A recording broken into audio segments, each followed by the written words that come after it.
Welcome back everybody to the weekend show where I'll be doing technical analysis on stock market.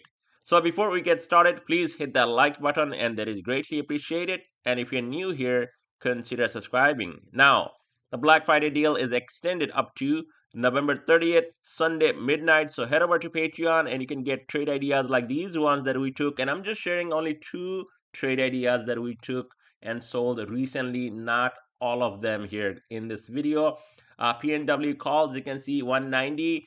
Now it's trading at 190. Friday we sold completely. Another one, IWM massive rally back up to 245. Now it's trading over 245, almost 249, 250. So these trade ideas are coming out right and left, bunch of them, and the market volatility is here to stay. If that's going to stay, you and myself, we all can make money. And if you're really serious about trading, take advantage of that discount. Head over to Patreon and sign up. And if you can actually go through Patreon, you can also go through PayPal. And those links will be down below with the code in the description for you guys. And now let's get right into the market. You can see silver hitting a record high in 2025. And then what the market did, even the gold is almost close to all-time highs. Dow was up on Friday 0.61%, Nasdaq up 0.65%, S&P up 0.54%, and Russell going up 0.57%, advancing 61%, declining 34%. So that's looking good, but we had really low volume past couple days. 11 sectors, all in the green: energy, basic materials, consumer cyclical, communication services led the way on top. Stock market map, what do we have here? Well, stock market map, you can see Amazon up 1.77%. Meta, this was another play that I sold, just one contract that I had left as a runner. It was actually 2200 where I got in 615 call, and now it's trading at 5000 plus. That's where I sold. Google flat for the day, Tesla 0.84%, Nvidia down nearly 2%, where other semis are actually up: MU, AMD, QCOM, Intel up over 10%, Broadcom up 1.36%, and Microsoft finally getting that big bounce, 1.34%. And you can see PNW big bounce here where we sold 2.58%. Now, fear and greed index. Now, somehow it's reading. I mean, this thing is not right. It's, it's still in extreme fear, reading at 24. So we might be back into fear this week if the rally continues. But I think, the rally was just, there for the holiday. And if things are not going to go up this week and we get some sort of a big pullback, then definitely that's going to be a bull trap. And that is why we need to talk about it. And let's get started with SPY ETF. On SPY ETF, it's up 0.55%, and you can see we gapped up on Wednesday, never looked back, and now it's up from that gap, also over this resistance trend line, and it's trading over that level. The next big level to watch, definitely right here at 685. If we break over that, I mean, that's just insane, guys. All those videos and the people that are saying that crash is here and all that, and even when the market was at all-time high, all I said was I'm expecting a pullback, maybe 3 to 5%, and this is exactly what we got.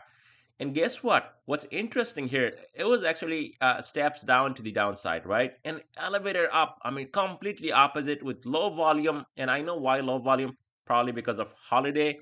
But look at this, last 5 days, all green candles.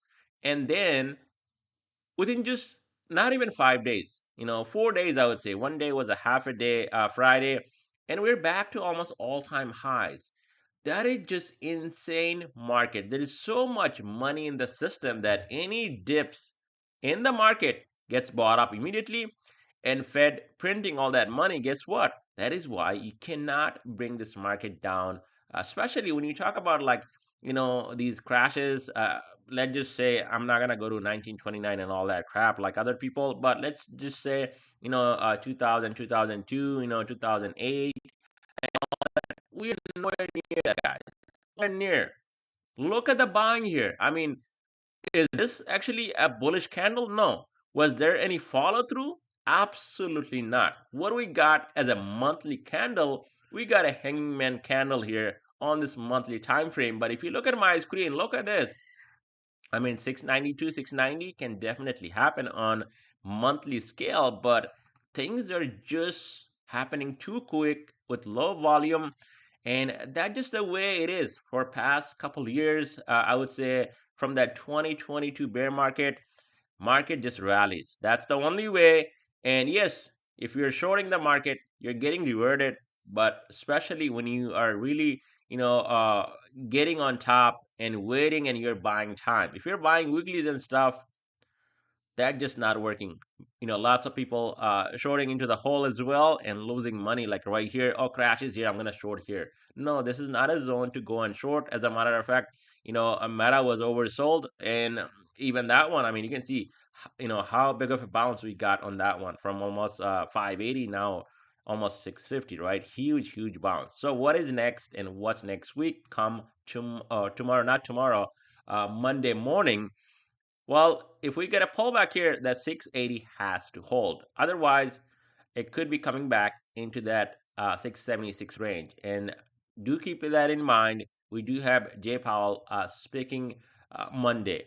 So, if it's something really bad or something that, there's also rumors where he can actually quit or resign. If that happens, I don't know how the market is going to react. I don't know if that's actually true or not, but I see some news going around on X. So let me know in the comment section if you guys heard about that he's going to resign come Monday. So next week, definitely watch these levels. And to the upside, that's 685. We break over that level, it holds. We're heading back up to all-time highs once again, which is gonna be insane. Just like, I mean, look at how long it took, guys. I mean, people think I'm making things up, but look at this. This was the all-time high. We came back, we went right back up, then we came down again, we went back up, and then came back in again. But look at how many days it took. I mean, this is just insane. I mean, there is no other way you can put it. For 3.5, 4 days back to all time highs. That's how the market is working right now. Now, let's see what Triple Q is doing, especially on a daily scale. So on Triple Q, it's up 0.81%. And this one, I mean, look at this gap up and go on Wednesday, 610, and now we're trading at almost 620. So already up, huge from this gap up and go. But look at this right here. Let's just measure this. So this is the all-time high right here. And all the way to the downside, it was down nearly like 8%. But look at right now. I mean, it's just crazy in just couple sessions. This was the low right here, and this is the top of the candle, right? We're up 6.5% in just a matter of 3.5 day, right? I'm not even counting Friday. It was, all over the place. But those 3, 4 days, we're back to all-time highs again. And who knows, we might be closing this gap this week. So going into Monday's session here on Triple Q. If we get a pullback, watch out for the support, especially top of this candle, which is going to be 614, a key zone to watch.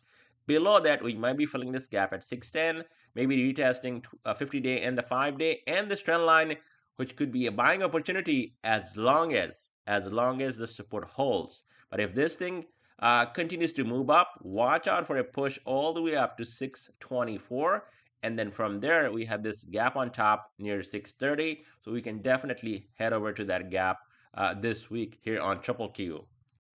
On Dow Jones, it's up 0.60%. So look at the move here on Dow. I mean, this is another one where this was the all-time high. As a matter of fact, we actually had 480 puts on it from 484. It was fantastic, but we did not hold all the way down to 450 right here, 458.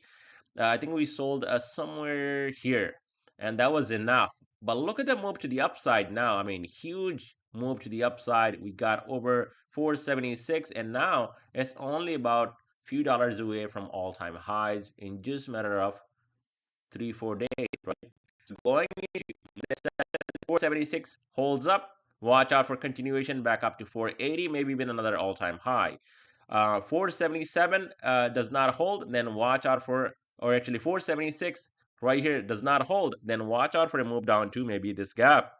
472, which is in line with this 20-day white line and the 5-day moving up as well. So that should give us nice support if we get some sort of a retracement back down to this gap. Now also, if this gap in the 20-day does not hold at 472, you'll see it move down to 468, 464.64 on Dow. On AWM, it's up 0.59%. So you guys saw that play that we took, and unfortunately, I sold at 245. Did not hold for another $3 upside because it was up already quite a bit. So this thing is up massively. Now, do we get some sort of a pullback? I would love to see that, come next week. But as of right now, I mean, this move is definitely not sustainable. I mean, look at this. Straight up, no consolidation, nothing, no pullback, just going straight up. And you can see it's actually over that 248 zone. So technically it's really bullish. But would I be chasing this move right here? Absolutely not. Only a few dollars away from hitting another high right here, 252.77. So the next stop over 248, definitely this high. And if this thing goes over that high, there might be a little bit more, juice here on IWM where this thing can go up. Possibly to 258, 260. We get a pullback, comes below 248. Watch out for a move down to 245 to 243 to retest 50-day and the 5-day moving average. Maybe even down to 240. That would be healthy, right? You can also get an opportunity to buy back into small caps. But as of right now, I would definitely suggest that do not go and try to chase this move. It's up already significantly. Wait for consolidation or possibly a pullback. On gold, it's up over 2% on Friday. I mean, the rally just continuing here, and gold and silver just ripping. So I'm not gonna talk about silver. That thing is gone. I mean, it's just insane to see these moves in the market, guys. Gold here. You can see it's only a few bucks away from hitting this all-time high. So GDX can go to 85 easily, but look at the gap and the way it's trading with low volume. It's outside the Bollinger Band for a second day in a row, which was Wednesday and even on Friday. So if this thing gets up to 85 come tomorrow morning, I think we're likely to pull back at least down to this key zone right here. The previous rejection can act as a support, 82.47. And if that gives up, we might be landing down here on top of these two candles. It's going to be around 80 bucks. And then there's a gap down here at 78.54, which is going to be a healthy pullback or possibly a retest of this bull flag breakout to the upside. VIX, I mean, not only fourth day, even the fifth day, this thing getting absolutely hammered. Down another 5% on Friday, and forget about it was down I think nearly 40% before that. So this thing getting where it all started from here, or even from here to this big spike. So I would be careful, especially long side of the market. I mean, this thing is coming back into that area where it finds support 15 to 16 bucks. You can see many times, maybe even 14, but it already got a massive, move to the downside. So if this thing spikes back up over 18, I would be careful. It can go easily up to 20 and possibly even higher. Dollar index. One thing I want to show you guys. Yes, the dollar backed off on especially Friday, but you can see, I mean, it's just the same pattern, the same thing, you guys saw before. It's just a bull flag pattern like we saw before. And if this thing is going to hold, guess what? We might see another spike here in the dollar. And if that happens, this thing gets over 100, we might see massive push to the upside. You can see it's trying to hold this trend line here. We slightly came now. It's right there around 99.48 to 99.55. As long as this thing holds up here, does not break this trend line, and gets that breakout from this bull flag pattern. You can see, I mean, this was a bull flag, this was a bull flag, this was a bull flag, this was a big bull flag, and now it's flagging again. Also, just because it's flagging, we also have where you can call this a double top pattern. And so far, I mean, it just consolidating. It's not even down that much last week on Friday. So I would be really careful, especially Jay Powell speaking Monday. And then I think we got some data coming out next week as well. And of course, the following week, I think we'll have, the uh, interest rate decision. So that's going to affect the market as well, guys. Good luck to you. And definitely, if you guys are really into trading, head over to Patreon or PayPal and take advantage of that Black Friday deal. And I'll see you guys on the next one.